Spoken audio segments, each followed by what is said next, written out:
Yeah, today we have to discuss about statistical analysis. So once you get data, whether from primary sources or secondary sources, then you have to do some analysis. So this is about preliminary data analysis. Okay, so we just do some preliminary data analysis. Then we do some other analysis. Okay, and in this analysis we calculate some measures.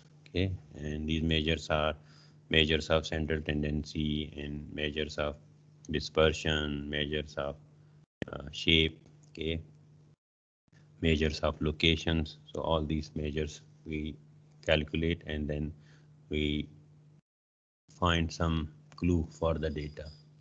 Okay, then in the measures of central tendency, this will provide you information about the center of the distribution, and this is basically the average of the data. Okay, and in the measures of central tendency, we have mean, we have median, we have mode, we have geometric mean, we have harmonic mean, we have weighted mean.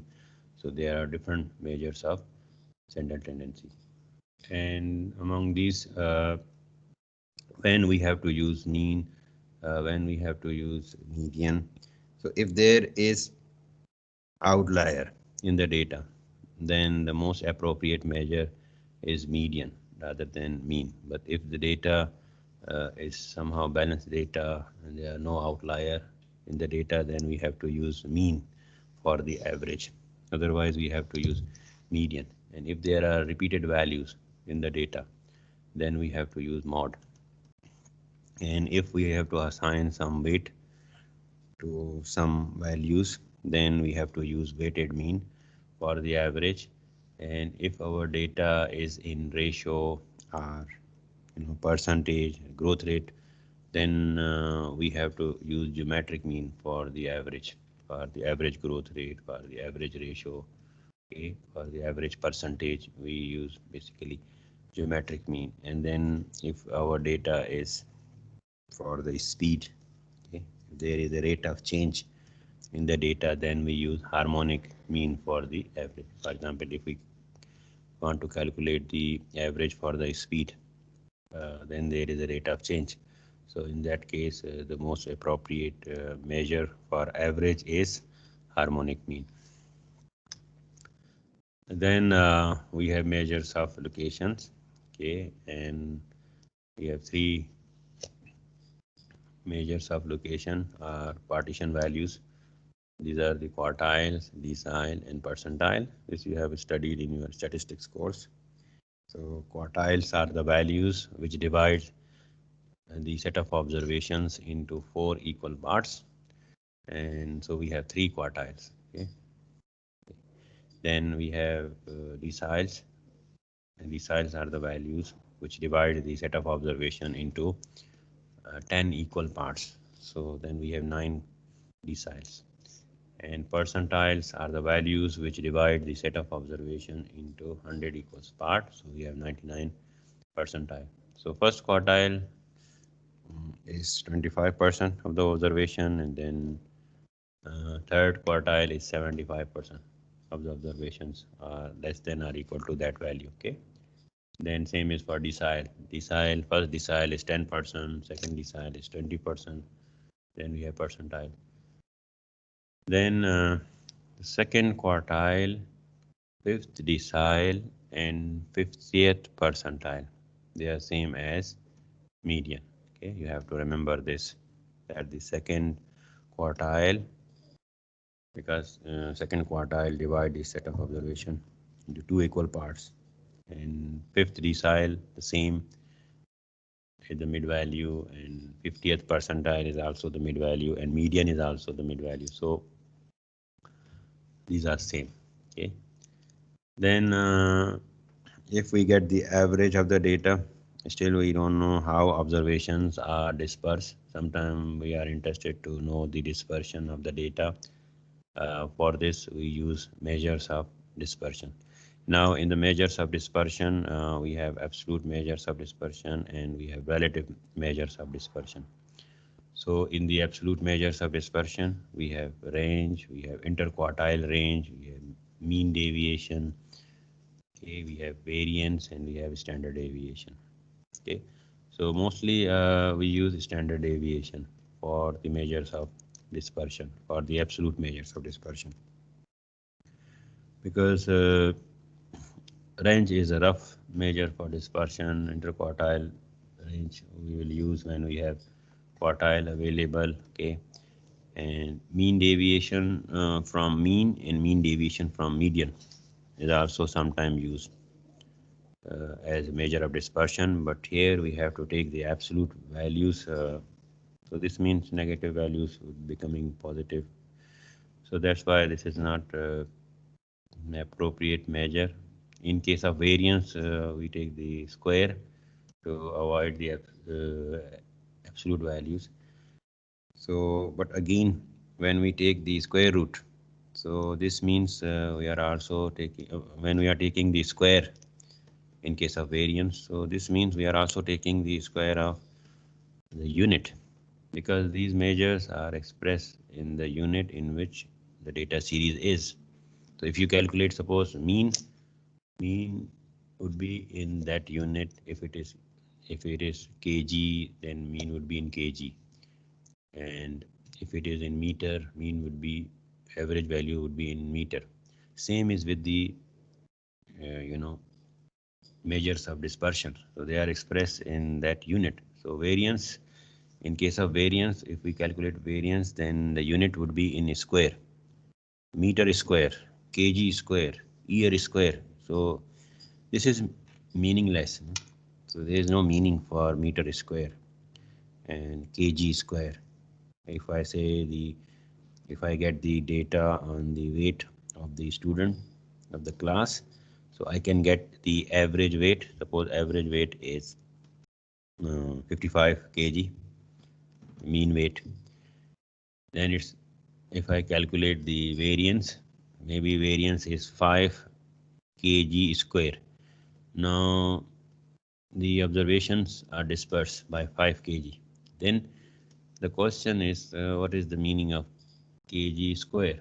So it is meaningless. That's why we have to take the square root of variance. So when we take the square root of variance, we will get standard deviation, which is the most appropriate measure of dispersion.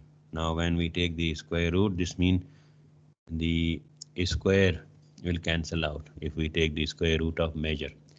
Then the measure of dispersion, in case of standard deviation, the unit would be the same as the unit of the data. So if it is in kg, standard deviation would also be expressed as kg, okay, in terms of unit.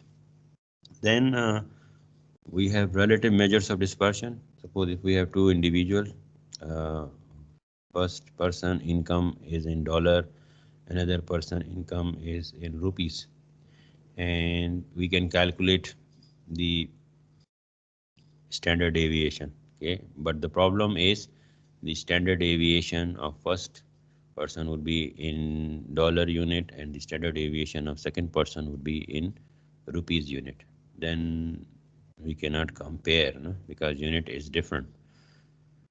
If we want to know whose income is more stable, because if lower the standard deviation, it shows more stability. Higher is the standard deviation, that shows less stability. So if we are interested to know whose income is more stable, so it means lower the standard deviation would reflect the stability of the income. But the problem is, one standard deviation is in dollar, another standard deviation is in rupees, so we cannot compare. In that case, we use the relative measures of dispersion. In the relative measures of dispersion, we have coefficient of variation, we have coefficient of mean deviation, and we have coefficient of quartile deviation. So these measures are unit free, okay, because we use mean and standard deviation to calculate the coefficient of variation. So this means the unit of mean would be in dollar, unit of Standard deviation would be in dollars, so dollar and dollar will cancel out. So then we can get in percentage the coefficient of variation. Same, if we calculate the coefficient of variation of second person, so its mean is in rupees and standard deviation is in also rupees. So these two units will cancel out, and then the measure would be in percentage coefficient of variation. Then we can compare, because now we have the measure of dispersion in percentage. So lower is the coefficient of variation, it shows more stability of income. Then we have some measures of shape. We want to see if we want to draw that distribution, what would be the shape. Now, the most desirable shape is the normal curve, and this we can obtain if we have a normal distribution. Okay, so if data is normally distributed, and then if we plot it, then we will get a normal curve, which is a bell-shaped curve. Okay, and it is asymptotic, so it will not touch axis. So it will go up to minus infinity to the left hand side and plus infinity to the right hand side, like this. This is a normal curve. Okay, and so it will go up to minus infinity the left hand side and plus infinity up to the right hand side. Then you see the mean is here in the center. So in case of normal curve, uh, mean, median and mode, they will be same. Okay, here. So in this case, mean, median and mode would be same. Okay, now the 50% observation will lie left hand side of the curve and 50% would lie on the right hand side. Okay, so it means in the normal distribution, 50% values are less than mean and 50% values are greater than mean. Okay. Okay. And these three measures of center tendency are same. Okay. Now in this case, the another feature of this normal curve is that mean plus minus one standard deviation. If we take, then 68% of the observation would lie within mean plus minus one standard deviation, approximately. And approximately 95% values of the distribution would lie between mean plus minus 2 standard deviation, and 99.7% values would lie between mean plus minus 3 standard deviation. So this means almost 100% values of the distribution would lie between mean plus minus 3 standard deviation. So this is the characteristic of normal curve. Okay, and once we have a normal curve, so then it is very easy to apply many statistical techniques. So if it is not normal, then there would be some problem, because in most of the cases when we are using some statistical techniques, our assumption is that the distribution is normally normal and we will get a normal curve. But if distribution is not normal, then there would be a problem, and there is a possibility, we could have a skewed distribution. Okay, look at this. This is not normal. Okay, this is skewed, and the longer tail of the curve is the right hand side. This is also possible. This is also skewed.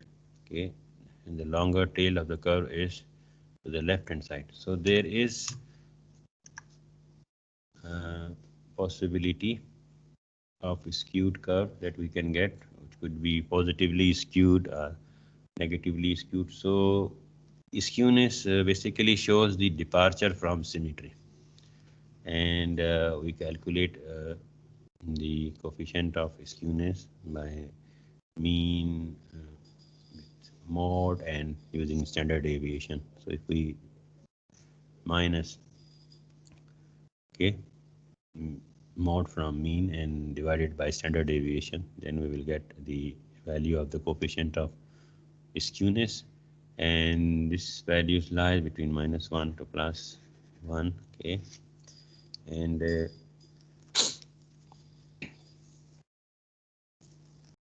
if data is symmetrical, okay, if data is symmetrical, then we will get a bell-shaped normal curve, which we discuss right now, and in that case, the skewness would be 0. Okay?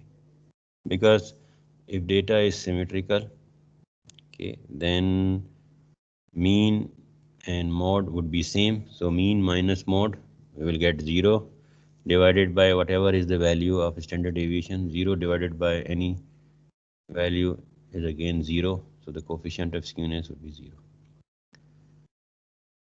So this means for this distribution, which is normally distributed, and we have a normal curve, so then coefficient of skewness would be 0. Then distribution could be positively skewed or negatively skewed, like here.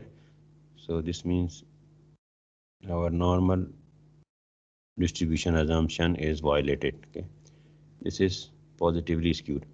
So in case of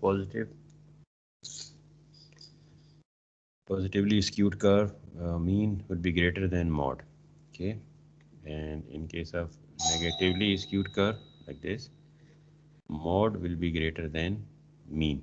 Okay, like this. So you can see that in case of positively skewed curve, most of the values are uh, in the closer to this 0. Okay, and most of the in case of negatively skewed curve, okay, most of the values are away from 0. Okay, this is here. Most of the values are here, which is origin is here.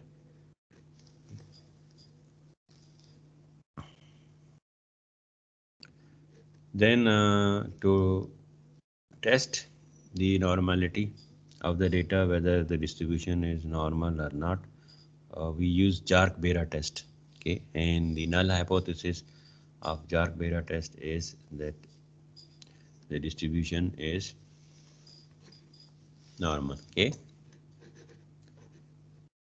so the null hypothesis of test is that data series is normally distributed, and the alternative hypothesis would be that the data series is not coming from a normally distributed series. Okay, so then in that case, if we get a Jark-Bera value, okay, so if the Jark-Bera value is small, then the probability value for this Jark-Bera statistics would be more than 0.05, and in that case we will accept the null hypothesis, okay, that the data series is normally distributed. So E-views, econometric views, can be used to test the normality of the data. Okay, and we can get the value for Jark-Bera test. Then we have kurtosis. So it gives an idea about the concentration of the data towards the mean. So sometimes data are very close to mean, and sometimes they are away from mean. Okay, so like this, here mean is in the center. Now all these three curves are normal. Okay, but the difference is this curve is very flat. Okay, and the values are dispersed from mean. So this is called a platykurtic curve. Okay, and here this is a balance, this mesokurtic, and then this is more peaked, this is leptokurtic.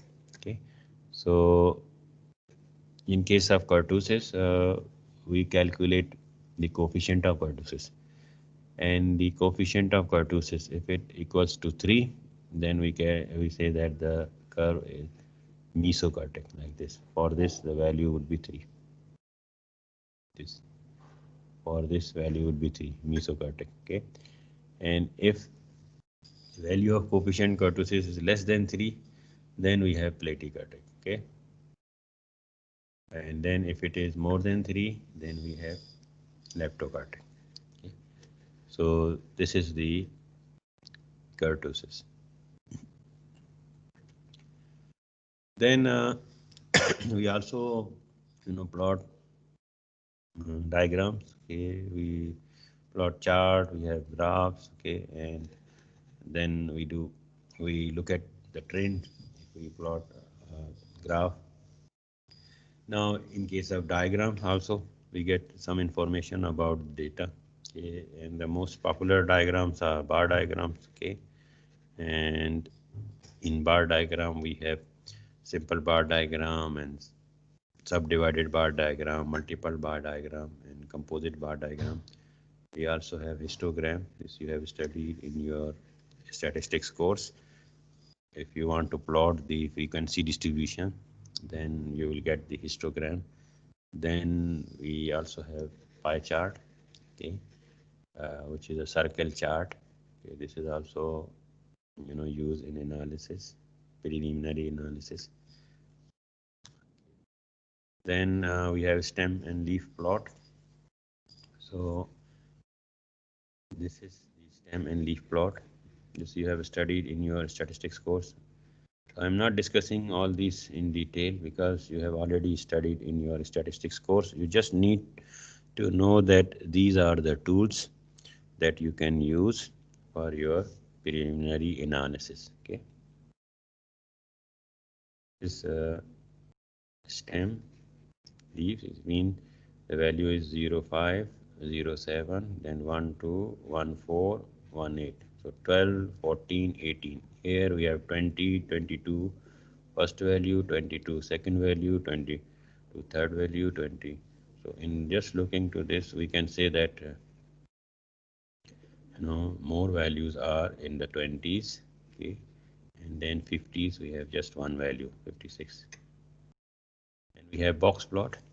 So this is also known as box and Vixer plot. So we plot it for interval scale, measurement, and in the box plot we get 5-number summary of data set. Okay, we will get minimum value, we get maximum values, we have lower quartile, we have upper quartile, and then we have median. And this is useful to get information about the spread of data and the skewness. Okay, so how observations are dispersed and how the data is skewed like this. This is the box plot. So we have minimum value here, maximum value here.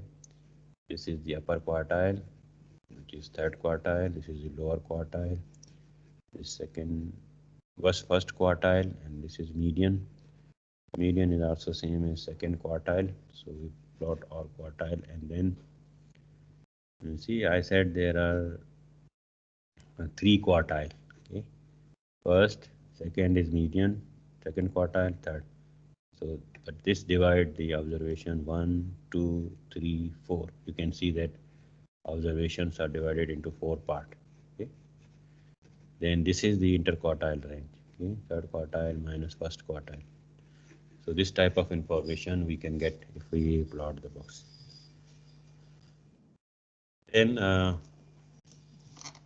you have studied in your statistics course hypothesis testing. So hypothesis testing can also be used to test the claim. Okay, and in case of hypothesis testing, we have null hypothesis, we have alternative hypothesis.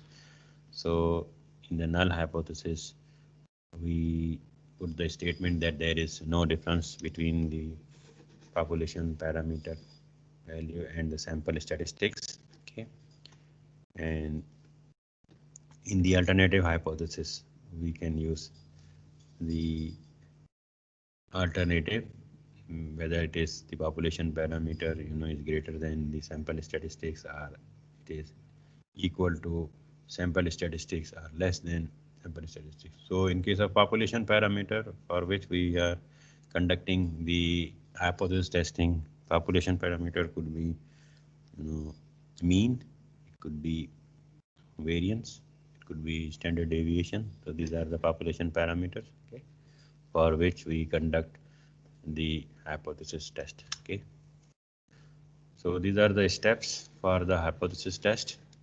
So we state the null hypothesis, okay, which is H naught. We state the alternative hypothesis, which is H1, and then we choose the relevant test statistics. We can use Z statistics, okay, we can use T statistics, we can use F statistics, we can use chi-square statistics. Then we have to choose the desired level of significance. We can use 1%, 5%, or 10% level of significance. So this shows our margin of error. And then we compute the test statistics. So we get the calculated value of test statistics, then we will get the tabulated value of test statistics, and then we compare the calculated value with the tabulated value. If the calculated value of test statistics is greater than tabulated value, then we reject the null hypothesis. But now nowadays we have computer software that will calculate all these statistics, so we don't need to get the calculated value and tabulated value. We will just look at to the probability of that test statistics. If we get Z statistics or T statistics or F statistics or the chi-square statistics, so EViews will calculate these statistics, and then it will also give you probability for these statistics. Now, if the probability value is 0.05 or less, then we will reject the null hypothesis at 5% level. Okay.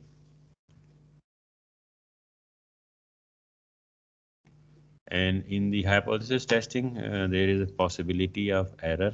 So there could be type 1 error or type 2 error. Okay, so type 1 error occurs when we reject a true null hypothesis, and type 2 error occurs when we accept a false null hypothesis. Okay, so in most of the cases we try to avoid type 1 error. Okay, so if, for example, in a judicial trial, suppose the null hypothesis is that the defendant is innocent, so the alternative hypothesis would be that defendant is guilty. So in this case, convicting an innocent person would be a type 1 error, and basically in judicial trial, the judge try to avoid type 1 error because they don't want to convict innocent person. Okay.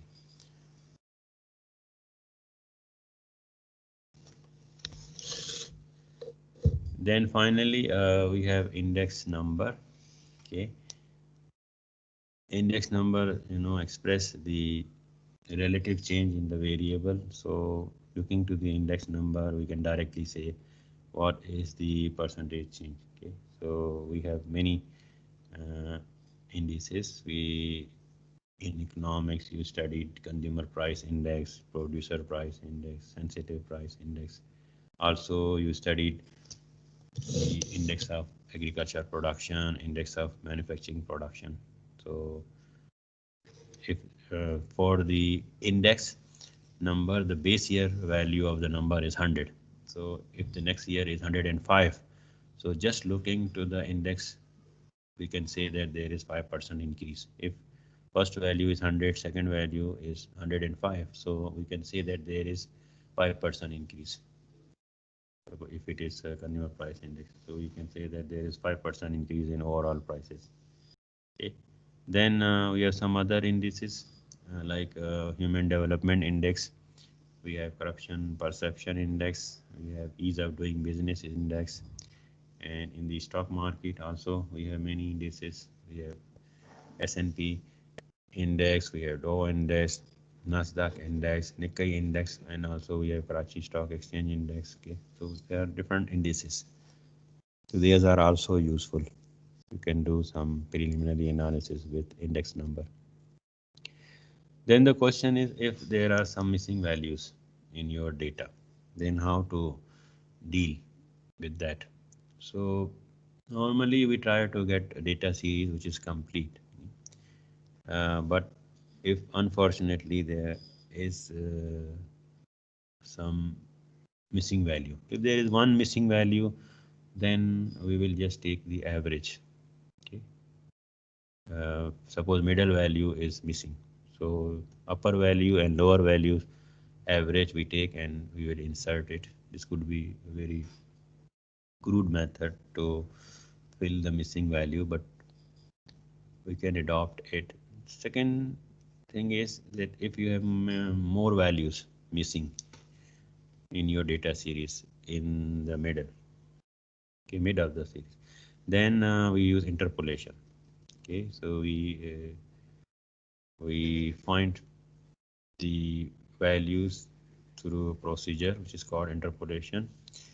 So then we have also sometime we have values that are missing. So suppose for other series we have data from 1980 to 2015, but for other series we have up to 2010. So 5 values are missing and we need data up to 2015. So then these 5 values could be extrapolated. But this interpolation and extrapolation for many values is not suggested, okay, because this will create some problem for your result. Okay, so result could be misleading if there are too many interpolation and too many extrapolated values.